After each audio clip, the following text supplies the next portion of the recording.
Hi, I'm Dr. Sapphire, a medical doctor who doubles as an email marketing expert. In here, I take you behind the scenes of failed and successful email marketing campaigns. You get to see what these amazing individuals have tried that worked and didn't work in email marketing. If you've been curious and like me, you want to know what other people out there are really doing in email marketing, then join me as I go behind the scenes.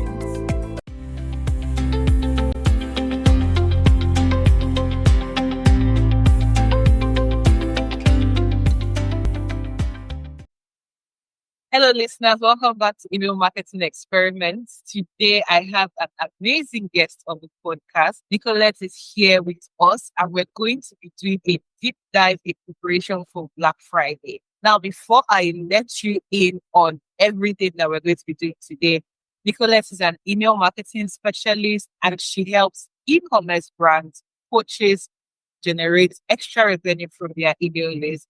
She's also a natural wellness and travel enthusiast who is an ardent learner.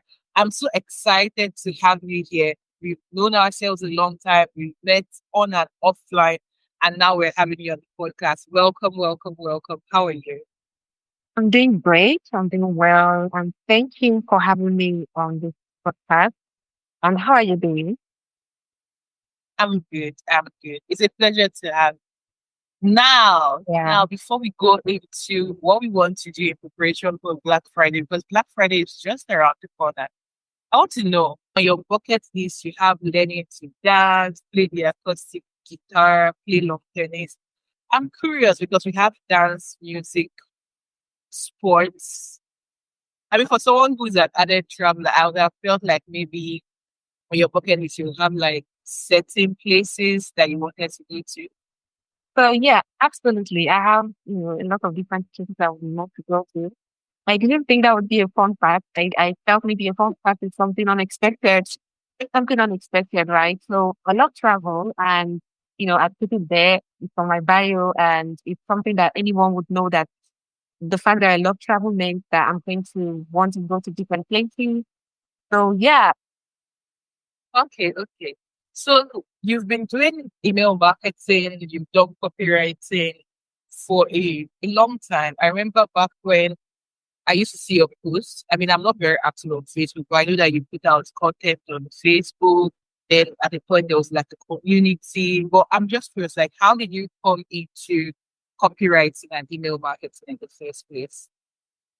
earlier before 2018, I've already been writing, content, personal blog posts, and all of those things. And so I already had enough for writing. And then in 2018, I discovered copywriting from, I think his name is Namani Siva. A lot of Nigerians probably would know him.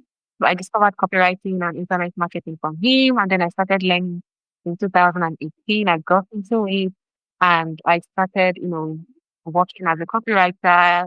And at some point, I even started teaching some people about copywriting. And then from there, I think in 2022, I decided to dive into email marketing specifically.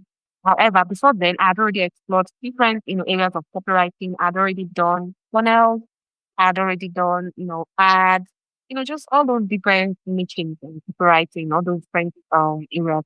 And then I decided I wanted to really, go into email marketing and, really make it my specialization. That was what I did around 2022, 2023.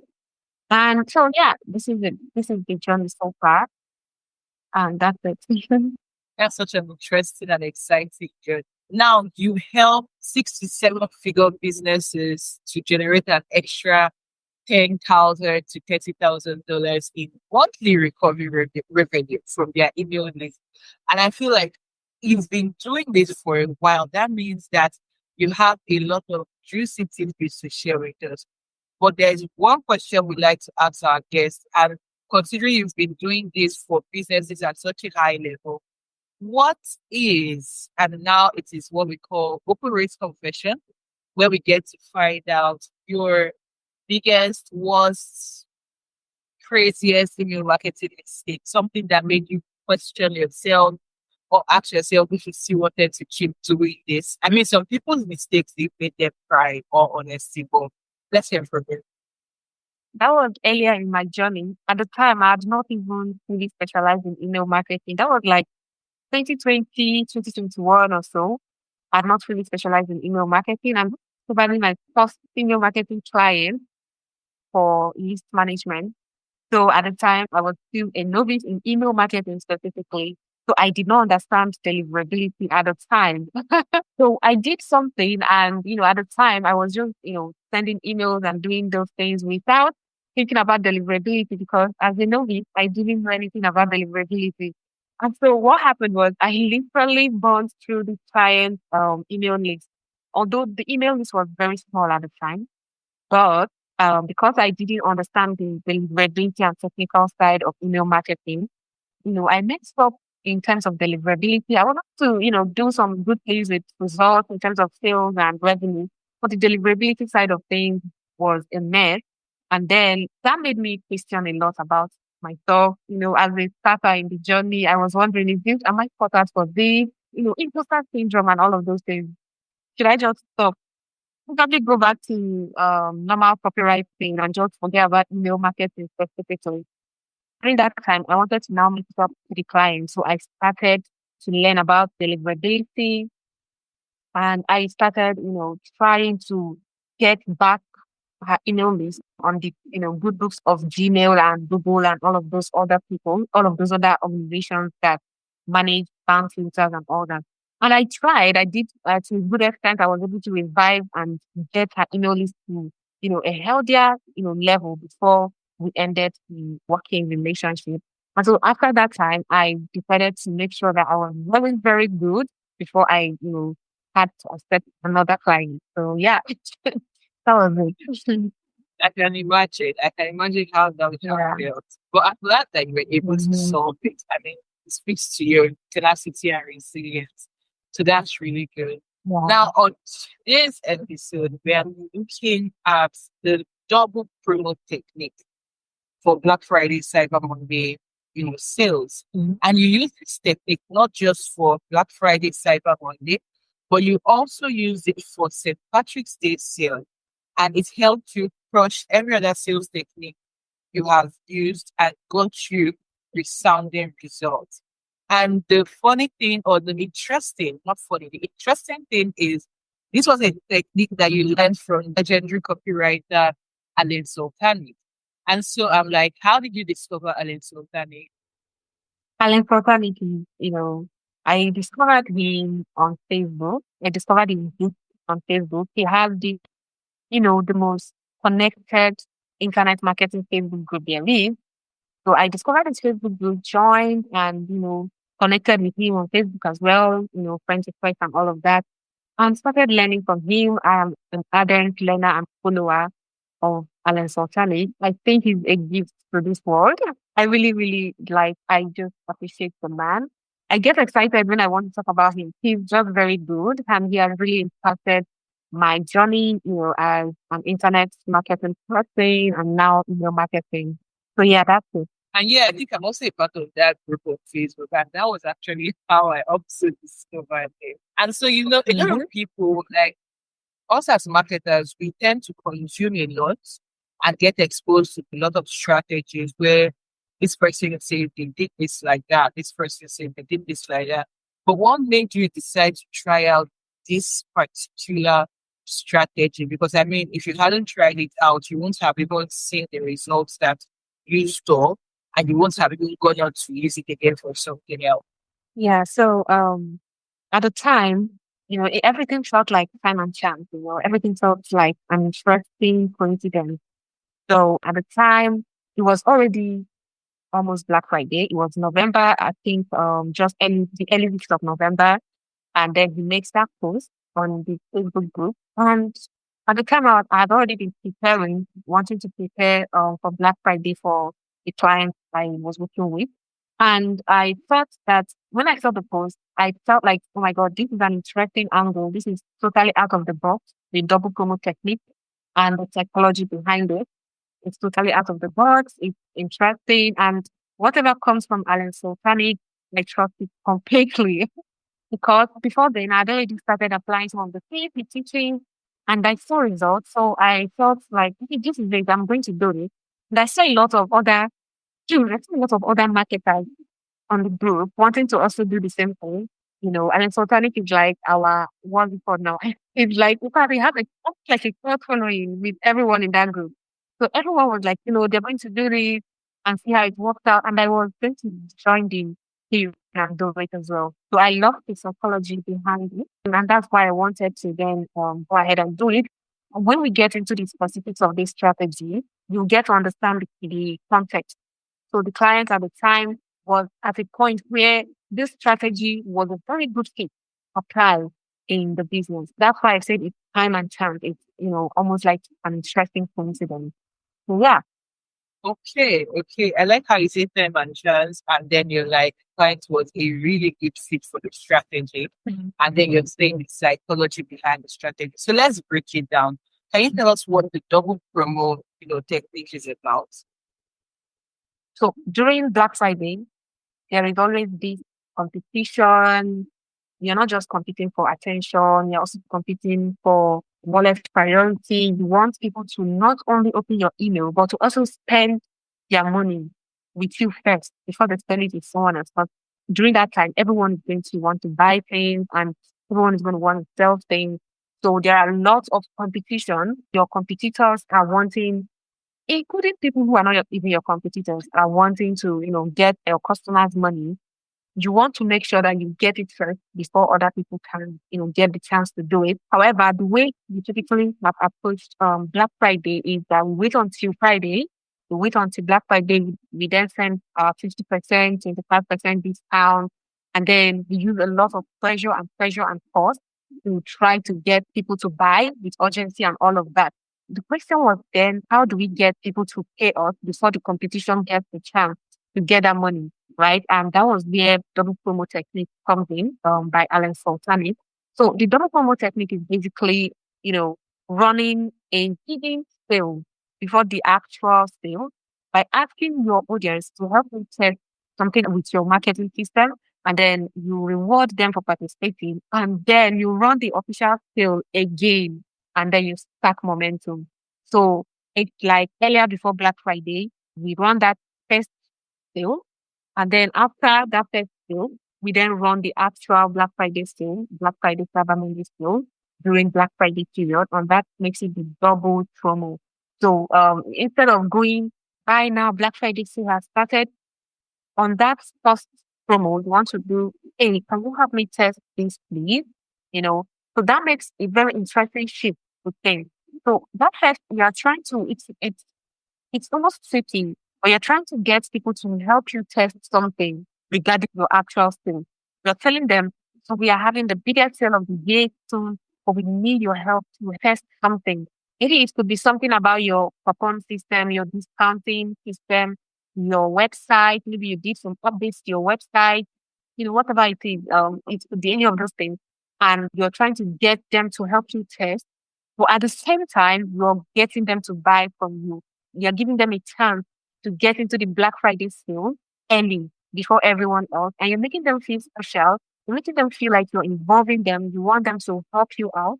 And also like they were specially selected for, this. And also this gives them the opportunity to buy, to feel like they've contributed, and also to spend their money first with you before the actual Black Friday sale. Sometimes these people get to buy twice. So they get to buy on the first promo, and then they get to buy on the actual Black Friday promo, which is the second promo. So this is basically a breakdown of what that technique sounds like. It drops the guide of the people down. It, replaces resistance and the force that comes with Black Friday. It replaces that with curiosity. And so people just end up buying as a byproduct of participating and helping you test whatever it is you're asking them to help you test. That's the strategy in a nutshell. I find it pretty interesting. I'm looking at it from different points of view. But let's look at this because, let's create context. We are saying we want them to test out something. So when they click link, so I assume the email says, hey, we're prepared for Black Friday. Can you help test out something? When they click the link, where are they going? Okay, so when they click the link, they are literally going to your website. The website, that's where they go to.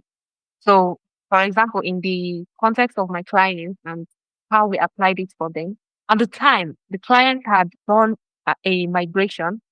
The client was using Shopify and Klaviyo at the time. Shopify for the e-commerce website, the e-commerce store, and Klaviyo for email marketing. So just within or close to November, they made a shift. They tried to migrate from Shopify to WooCommerce and from Klaviyo to OmniSend to try out other things and to also cut down on the expenses, right? But then that migration turned out to, not work out the way they had wanted, and they were flopped with technical compatibilities. So they immediately switched right back to Shopify and Klaviyo almost instantly, and this was in the beginning of November. So this back and forth swing meant that we had to test every page. We had to make sure our flows were working. We had to turn back on our flows, our pages, our code system. I'm not sure everything on the website was working. And so that was a very good opportunity for us to ask for testers. It now made everything feel more authentic rather than just a gimmick or a traffic. We didn't have to lie to anybody because even during that period, we had just finished a Halloween sale as well. So we had finished a Halloween sale back in the ending of October. And during the Halloween sale, we ran into a little glitch because it was during that period that we were switching from Shopify to WooCommerce. So a little glitch occurred with the coupon code, and it was unusable for a few hours that we had to now resend an email with the corrected code and ask, customers to, like we had to apologize to subscribers. So all of this presented a very good and authentic opportunity to run that test promo, the early testers promo. That was what we called it, the early testers promo. So we were then asking people to help us test that everything was working out well because we had made major updates for our website. So we sent them to our actual website, we sent them to the product pages, and we actually included the discount code for Black Friday and our offer for Black Friday as well. We told them that in the process of helping us test these things out, they also get early access to our Black Friday sale before it even starts. We are telling them that we want them to test it out to make sure that everything was running well, that we don't make the same mistakes we made during Halloween. And because of the updates we had made to the website, we wanted to make sure that everything was working well before we blast the entire promo to the general public on Black Friday. So you see, that presented a very good opportunity. Yeah. Actually, now that you give us the full story, it did present a really good opportunity. And then still looking at it, what was the time interval between the early testers and then the main Black Friday? And so at the time, I Sultanic made those posts early November, around the first week to almost the second week of November. So it was, very almost impromptu. So anybody that was going to apply that strategy had to act fast. So we didn't have a lot of time. So what we did was we ran the first early tester, we called it the early tester, the Black Friday preview sale. So we ran that during November 13th to November 16th. So that was when we ran the first promo. And then the second promo, which was the actual Black Friday promo, we ran it during the Black Friday sale period, which was November 22nd all through November 29th. We were even capturing Thanksgiving Day and all those other days in between Black Friday and Cyber Monday. So that was it. And so that gave us about, 1 to almost 2 weeks of buffer and, space between them. Yeah. That's nice. This promo didn't go to everybody. This promo went to selected people. What was the criteria for selection as regards who got the early testers and who didn't? Okay, so this is where it actually gets interesting. So our Sultanic strategy was to actually send that campaign. There was no special selection process. We had to, and Sultanic was saying, send this campaign to your email list, to the people you typically already send emails to, your customers, your employees, tell them to help you test this and also get early access as a result of testing this for you before it's sent to the general public. That's what we are saying. So this is an email marketer activity. That's what we are saying. That's what we state to those subscribers. However, behind the scenes, we actually sent the campaign to the actual number of people we are going to send it to for Black Friday. except maybe a few add-ons, a few additions on Black Friday. But the first promo went to everyone that was supposed to receive the second promo. So, but on the back end, we are sending it to everyone who we are going to send to, like the extra segment we wanted to market to. But from their perspective, from their point of view, the subscriber point of view, it did feel like they were specially selected. And when you look at it, they were, because they were active subscribers, and we typically only send emails to our active loyal subscribers, and we exclude people who are not active. So from their end, it felt like because they're active subscribers, because they open our emails often, because they read our emails, because they buy from us or they bought from us before, that meant they were selected. So that was the psychology behind it. That's nice. That's nice. And so, do you still remember what the email you sent was like? That's looking at it from the health point of view for the client. Okay, so the double promo technique, the way we structured it for this particular brand, which was the health brand for women intimate health supplement.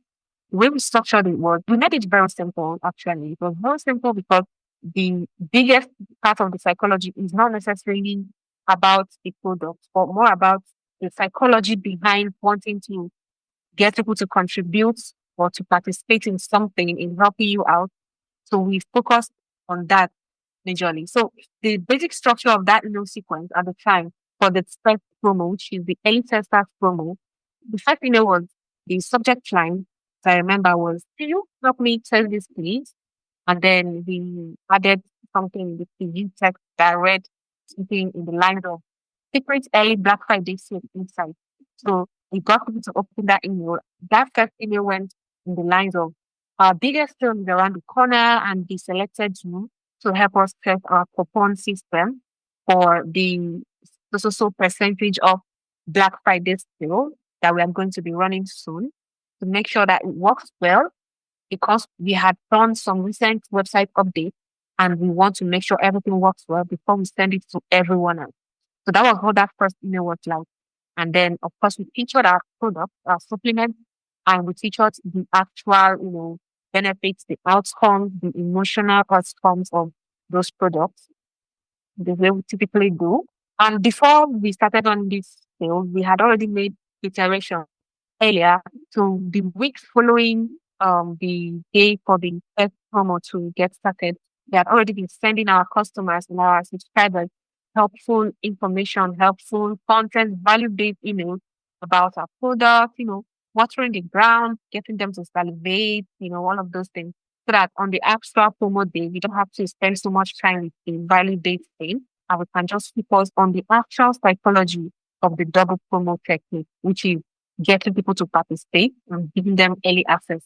So that was what that first email was like. And then the second email was a simple follow-up and urgency to the first email. And that was it. And then we sent a third email because the technique, according to Alan Sultan, involved testing out two different offers.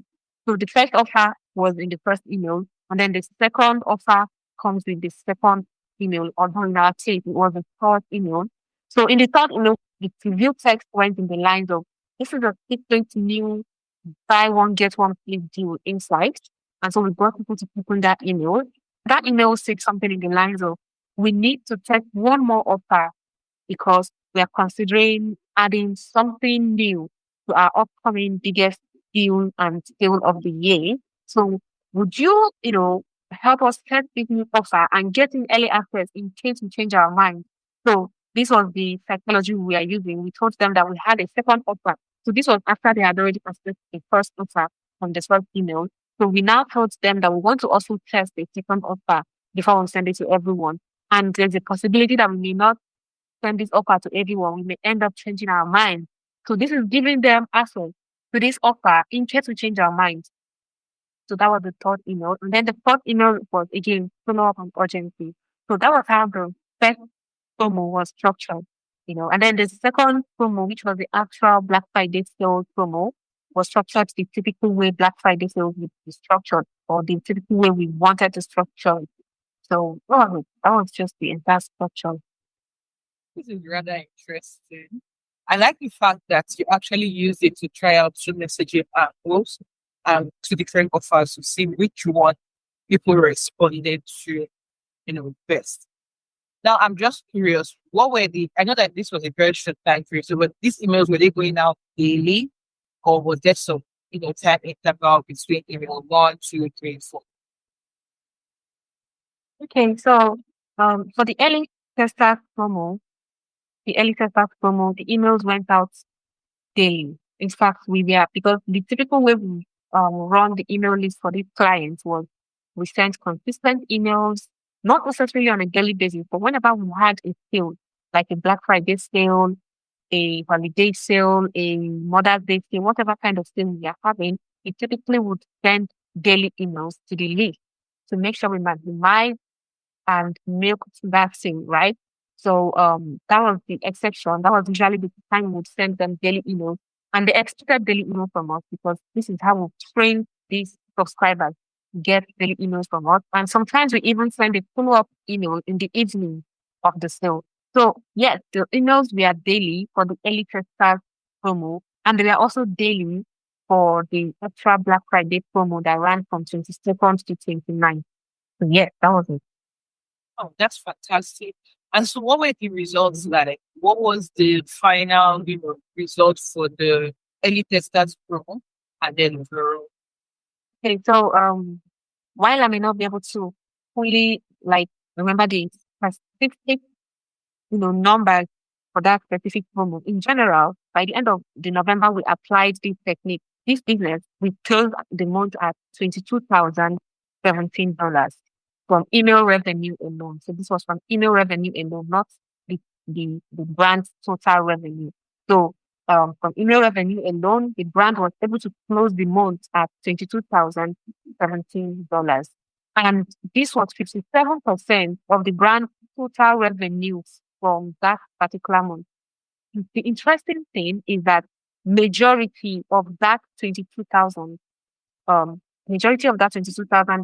was generated directly from these double promo technique campaigns, and also the ripple effect of those campaigns in terms of feeding massive traffic and activity into our already existing email flow. Within those periods, we ran the campaigns. So within the period we ran the campaigns, everything was skyrocketing. Our email flows numbers were skyrocketing, doing bonkers, and the campaigns were generating massive results. Yeah, I remember correctly that the emails from the first 2 days of the early tester campaign outperformed every single email from the last 1 year at the time.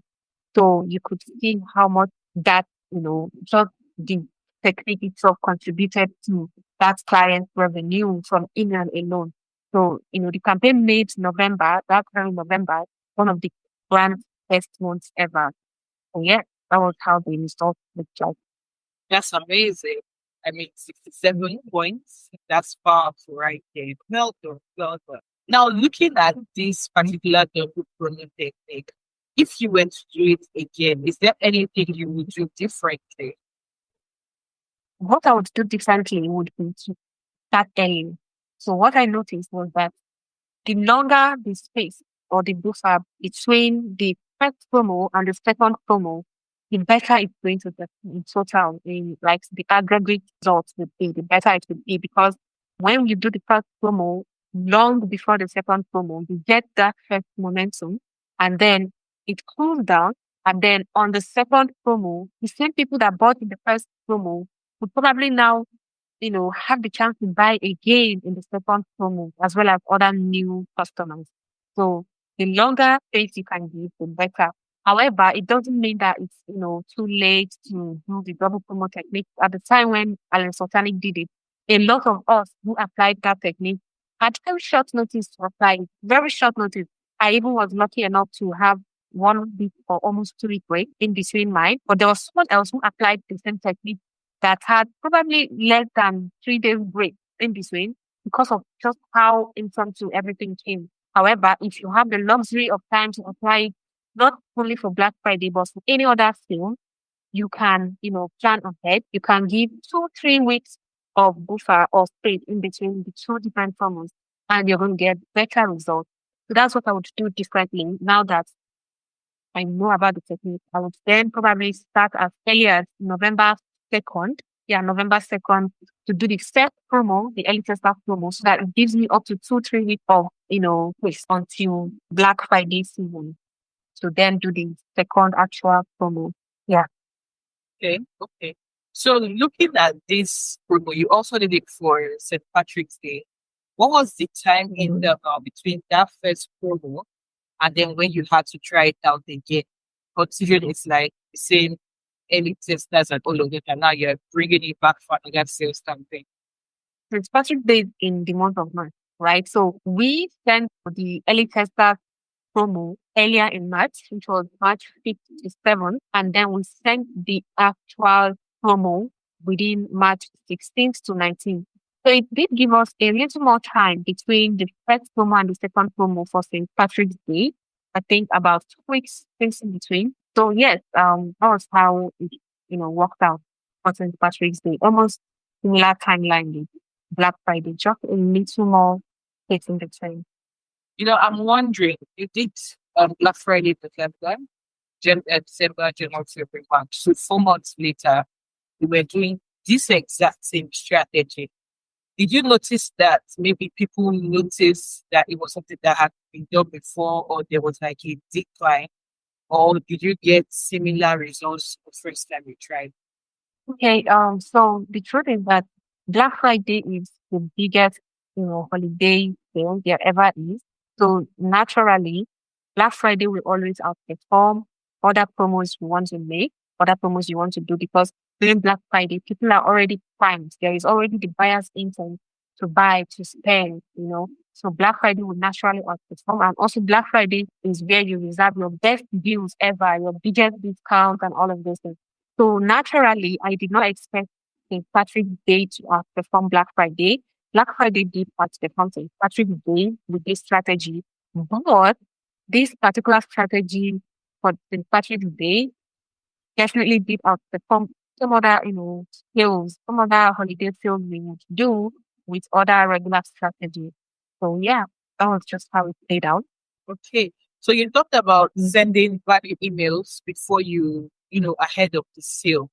Have you seen that, stacking value first before, a lot of people talk about is like, oh, I think Gary Vee says, see right foot, left foot, something at jab. I can't remember it. But basically, like giving value before you ask for the sale.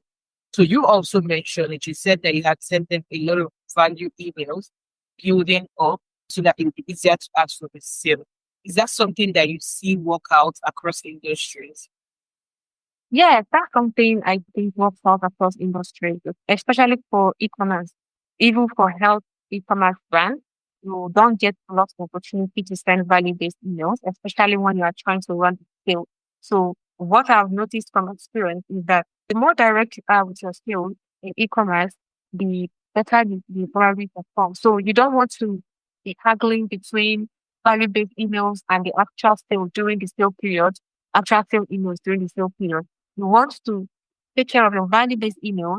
You want to send them early before the actual sale, so that during the sale, you can just fully focus on the sale and the psychology behind the sale, the offer, and all of that. And you don't have to start with the value-based thing in those sale emails. So when you send value-based emails prior to a sale, it signs people up, it puts them in the right frame to want to spend their money with you. It nurtures that relationship just before the sale. And so when you finally get to send them the discount, the offer, the massive deals, they are ready to buy at that point. And you don't even have to start sending them more validate emails during that whole period. So yes, it does work in e-commerce, and it works even better in other industries like information industry, coaching, and all of those things. Yeah, it does work very well. All right. So as we begin to wrap up, let's hear your thoughts. You've done, Black Friday, Cyber Monday campaigns over time, over the years. What would you say are your top 3 strategies or top 3 tips for having a great, Black Friday, Cyber Monday campaign, especially as this year's, campaign is just around the corner? Okay, I would say my top 3 tips would be: first, you want to start early. So that was the first thing. Start early with Black Friday. Black Friday, everyone is ready to buy. You want to start early so that you can grab as much of the sales as possible before your competitors and even brands that are not your competitors get to grab that money from your customers. And once they grab the money, it's gone.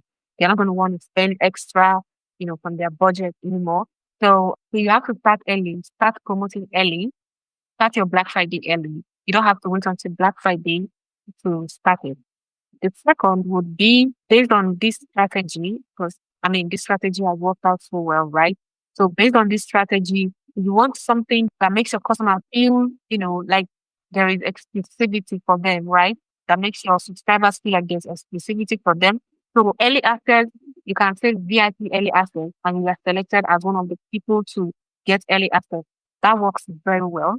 Also, the strategy itself, the double promo technique itself, also covers that. Yeah, you're giving them early access and telling them to help you test something. So if you can find ways to play around with exclusivity, that really works well for Black Friday. That really gets the momentum going for Black Friday. And then the third thing I would probably want to say is you have to use real urgency. You have to be authentic about your urgency. It's very easy to do that. It's very easy to do that. So Black Friday can run for an entire week, a week-long sale. You want to be, strategic with how you use your urgency, and you want to be authentic about it. That really helps. That's a very serious one. Be authentic about how you use your urgency. Because there are times when people do urgency and sometimes you're wondering what's going on. So that authenticity is very important. Now, you help 6 to 7 figure brands generate about $10,000 to $30,000 in monthly recurring revenue. And so I'm wondering, for periods where we are not having sales, so periods where there's no Black Friday, there's no St. Patrick, there's no Mother's Day, what are some of your tips to help brands keep generating revenue? So my tips to do that, because there are points where, for specific brands that I work with, at some point, so the thing with sales is you don't want to overdo them, especially even with this double promo technique. So the only 2 times I would do double promo technique for a client for one particular brand is Black Friday and St. Patrick's Day, and they are spaced out properly. So it's not something we do often, because if you do it often, it loses its magic, it loses its value, and people will know. So same applies with sales in general. We don't try to do sales every single month. There are some months where we don't do sales. In those months, we still make good sales. See, that's the interesting thing. In those months, we still make really good sales. Sometimes even more than in months that we ran in a small scale. One of the ways to get you to generate sales in those months where you're not going to depend so much on holiday sales is you want to, again, send value-based emails. So for me, I'm a believer in value-based emails, but the way people do it, they overcomplicate it there and they overrate it, right? So you want to send value-based emails, but you also want to sell in those emails. So the selling can be secondary, but you want to try to get sales in every single email you send so that they can be cumulative, they can, compound and give you an interesting, a good result at the end of the month. So what we would typically do during months where we are not running any special sales is we would send value-based emails and story-based emails. We would try to sell in those emails as well. We'll try to soft sell in those emails, and we try to get sales from almost every single email you send. So that's one way that we usually would do that. Yeah. Okay. Now we've done a lot of talk around Black Friday and what you can do, right? For our listeners, if there is anything I think I want you to take out of this, is number one, the fact that there'll always be a lot of strategies, but until you apply them before you see the results. Now, Nicholate, saw this strategy and she tried it out. And that's how she's here, today to tell you about this result. So if you listen to this and it ends up listening, then you don't get to see the results that she's talking about, because you can do it and even give it your own spin.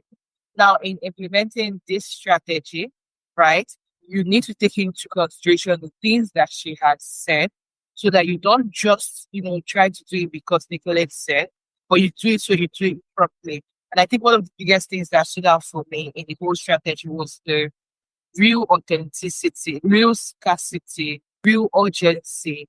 So authentic urgency. So instead of saying 5 hours later and then 5 hours will pass and then you're like, oh, 5 hours again and all of that, people stop taking you seriously, right? You give it and you run with it and what it is that you are doing. So I think the biggest thing I want our listeners to take away from this is not just hearing strategy, but it's the fact that they need to be able to implement it as well, try it out so they too can have stories to share and see results of what people marketing can do. Now, I want our listeners to be able to find you. So where can we find you? How can we connect with you? How can we work with you? Okay. So you can find me and connect with me on Facebook.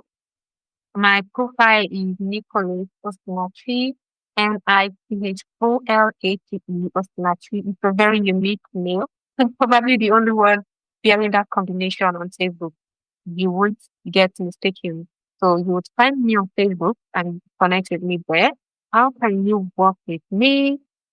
Already, I'm an email marketing specialist, and I work with e-commerce brands and coaches who are already doing a healthy six-figure to, possibly seven-figure in US dollars for their businesses per year annually, and who want to, generate a five-figure extra revenue, additional revenue from their email list. So if you have an email list of probably 10K or more, subscribers, you might be a good fit to work with me and have me help you generate amazing results for your email list. For the brands I've worked with, since doing email marketing and keeping track of results I've generated for clients, so far generated over $800,000 in revenue from email alone.